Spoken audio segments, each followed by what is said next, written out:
Oke, assalamualaikum warahmatullahi wabarakatuh. Bagaimana keadaan kalian semua? Masih stabil? Salam stabil untuk kita semua. Semoga kita masih terus diberikan kestabilan kehidupan dalam hal kesehatan, ekonomi, dan psikologi supaya nggak gampang marah-marah.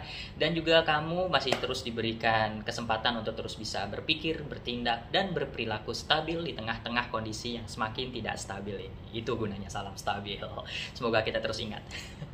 Oke, kali ini aku akan kembali membahas istilah-istilah atau kata-kata yang ada di Kamus Besar Bahasa Indonesia pastinya. Nah, kali ini kita akan bahas dalam bidang ilmu perdagangan. Nah, ini penting nih, karena era sekarang nih kan ada banyak, baik itu offline maupun online, apalagi di tengah-tengah masa pandemi gini, banyak orang yang kemudian beralih profesi menjadi apa istilahnya, entrepreneur kalau sekarang istilahnya. Tapi tetap itu kan bisnis. Bisnis itu pasti ada sesuatu yang dijual beli. Nah, jual beli itulah yang kita kenal sehari-hari dengan istilah perdagangan, dagangan, tapi bahasa kerennya entrepreneur atau businessman. Nah, ini adalah istilah-istilah dalam ilmu perdagangan di dalam Kamus Besar Bahasa Indonesia. Semoga bisa menambah wawasan untuk kita semua. Ayo belajar sama-sama. Kita boleh bangga dengan menggunakan bahasa asing, tapi jangan sampai bangga kita terhadap bahasa asing lebih tinggi dari bangga kita dengan menggunakan bahasa Indonesia.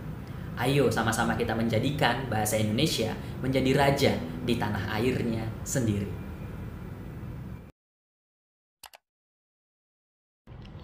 Sebelumnya kita bahas dulu apa itu perdagangan. Perdagangan itu adalah kata dasarnya dagang. Dagang dapat imbuhan perdanaan jadi perdagangan. Kemudian perdagangan itu adalah noun-nya.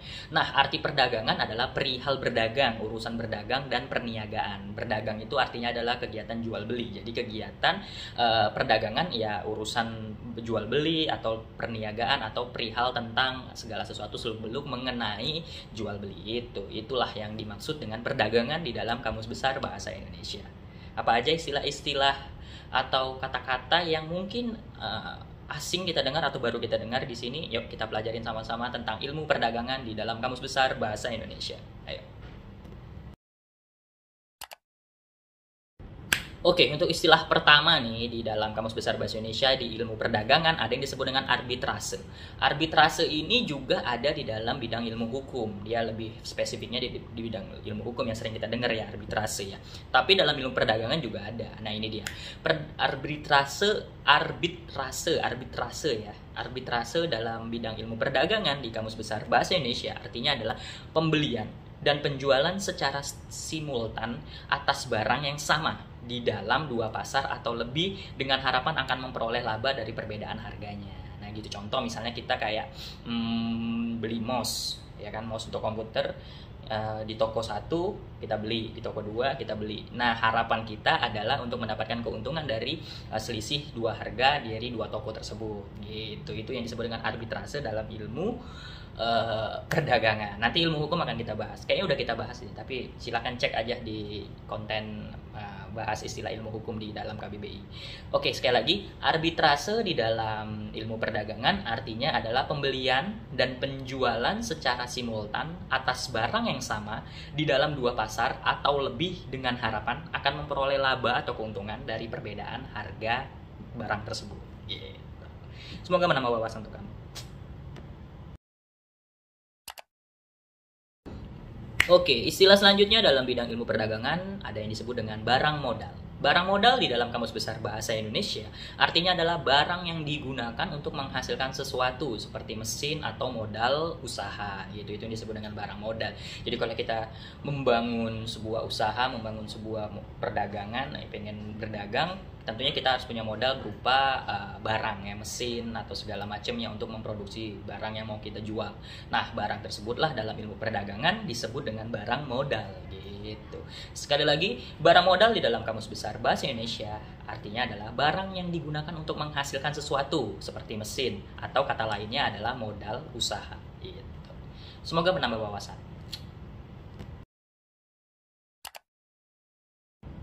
Oke, istilah selanjutnya ada yang disebut dengan barang habis pakai.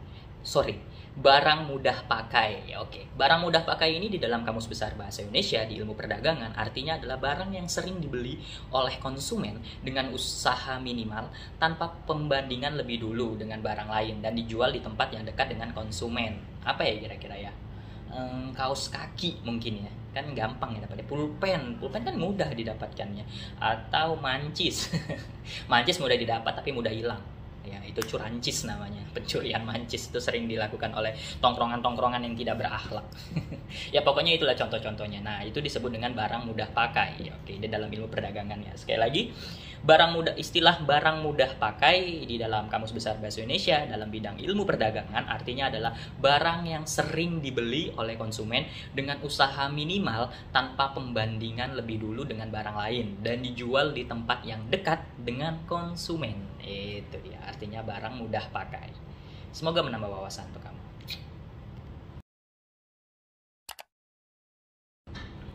Oke, istilah selanjutnya ada yang disebut dengan barang pabrik. Nah, barang pabrik ini di dalam Kamus Besar Bahasa Indonesia di bidang ilmu perdagangan artinya adalah barang atau produk yang dibuat oleh pabrik.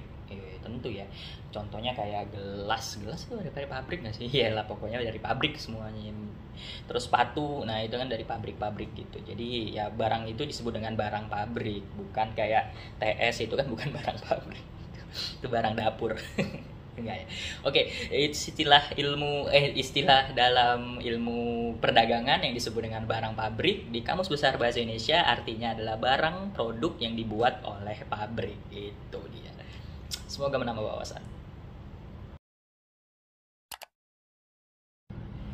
Istilah selanjutnya nih agak aneh nih, ada yang disebut dengan barang pajangan. Nah, barang pajangan ini di dalam ilmu perdagangan di Kamus Besar Bahasa Indonesia artinya adalah barang yang setiap waktu harus dipertontonkan. Apa contohnya ya, kayak lukisan kali ya, lukisan ya. Barang pajangan ya. Kayak terus manekin enggak sih, maksudnya kayak hiasan-hiasan di rumah, di ruang TV, di ruang tamu gitu itu kali ya disebut dengan barang pajangan. Itulah kira-kira. Tapi kan nggak setiap waktu harus dipertontonkan. Emang kartun.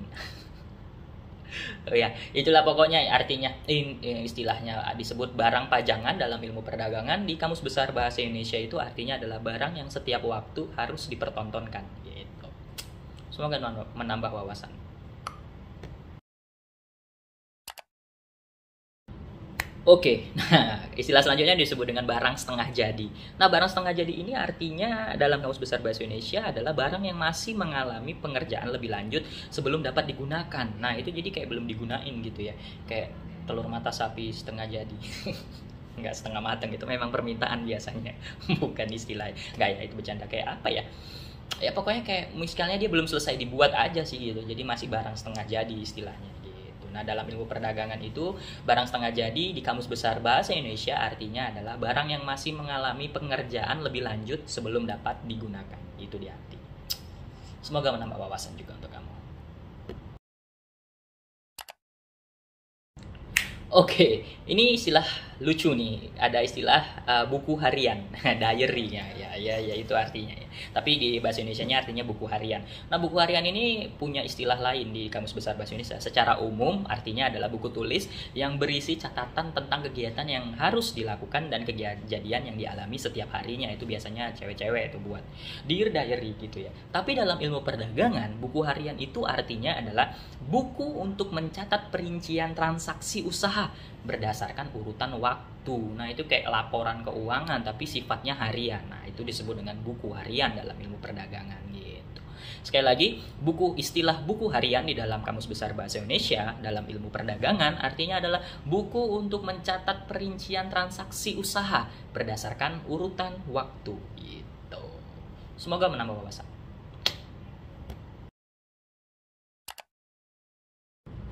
Oke, nah istilah selanjutnya ada yang disebut dengan buku kas. Buku kas ini dalam Kamus Besar Bahasa Indonesia artinya adalah buku yang berisi catatan mengenai keluar masuknya uang.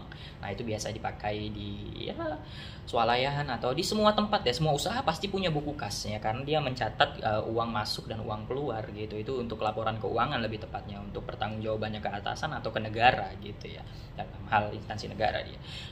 Itulah dia istilah dalam ilmu perdagangannya. Sekali lagi, istilah buku kas di dalam ilmu perdagangan di Kamus Besar Bahasa Indonesia artinya adalah buku yang berisi catatan mengenai keluar masuknya uang. Semoga menambah wawasan.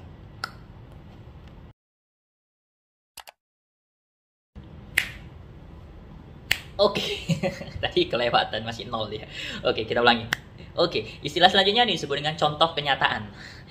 Ya, kita lihat artinya. Contoh kenyataan di dalam Kamus Besar Bahasa Indonesia masuk dalam ilmu perdagangan, yang artinya adalah contoh yang diambil dari partai barang yang telah diterima. Oh gitu. Jadi ini kayak semacam perbandingan untuk produksi selanjutnya gitu. Jadi contoh barang contoh yang diambil dari produksi sebelumnya. Tadi barang yang udah diterima gitu kan. Produksi sebelumnya kemudian sudah diterima, ada masukan dari konsumen dan segala macam. Nah, itu dijadikan contoh kenyataan sama perusahaannya atau sama pabriknya gitu.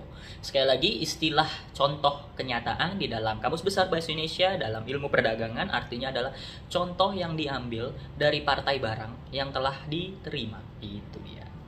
Semoga menambah wawasan.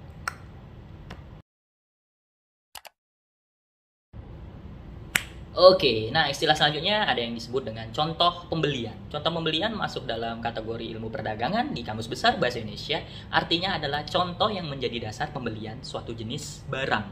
Gitu. Jadi kalau kita mau beli sesuatu, ada teaser ya. Kalau misalnya makanan di swalayan-swalayan itu ada teaser. Nah, itu disebut dengan contoh pembelian. Karena itu merupakan contoh barang untuk sebagai dasar kita membeli sebuah barang. Gitu.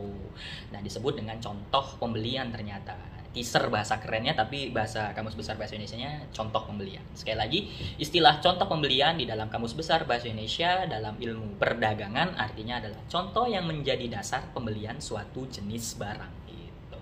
Semoga menambah wawasan untuk kamu.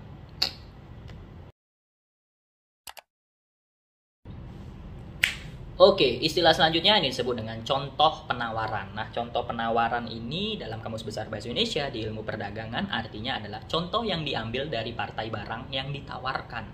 Nah, gitu contoh misalnya kita lagi menawarkan suatu barang ya, seperti teaser tadi. Tester. Misalnya ada kue kita disajikan, nah ini contoh penawaran, dia menawarkan kita kuenya dengan ngasih contoh nih minuman biasanya gitu kan, kayak jeruk jus-jusan gitu. Nah, itu disebut dengan contoh penawaran gitu.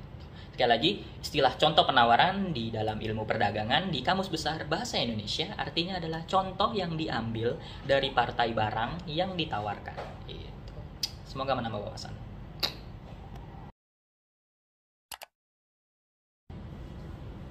Oke, istilah selanjutnya yang disebut dengan contoh tipe. Contoh tipe ini dalam ilmu perdagangan di Kamus Besar Bahasa Indonesia artinya adalah contoh yang memperlihatkan sifat umum satu partai barang dengan dagangan atau komoditas, tetapi tidak diambil dari partai barang itu. Contohnya bahan baku gitu. Jadi kalau kita mau buat misalnya sendok, kita buat dari besi kan. Nah, kita tanya tuh besinya besi apa gitu kan, bukan sendoknya sendok apa gitu. Pokoknya kurang lebih seperti itu. Jadi kita tanya bahan bakunya. Nah, itulah yang disebut dengan contoh tipe.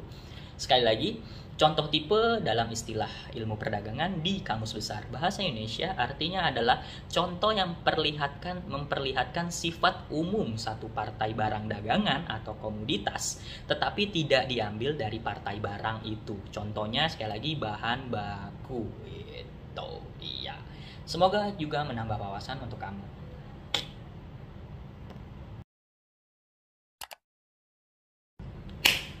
Oke, mungkin untuk istilah-istilah dari ilmu perdagangan untuk bagian pertama ini kita sudahi sampai situ, karena masih banyak lagi istilah-istilah lain atau banyak lagi kata-kata lain dalam ilmu perdagangan nanti akan kita bahas lebih lanjut gitu.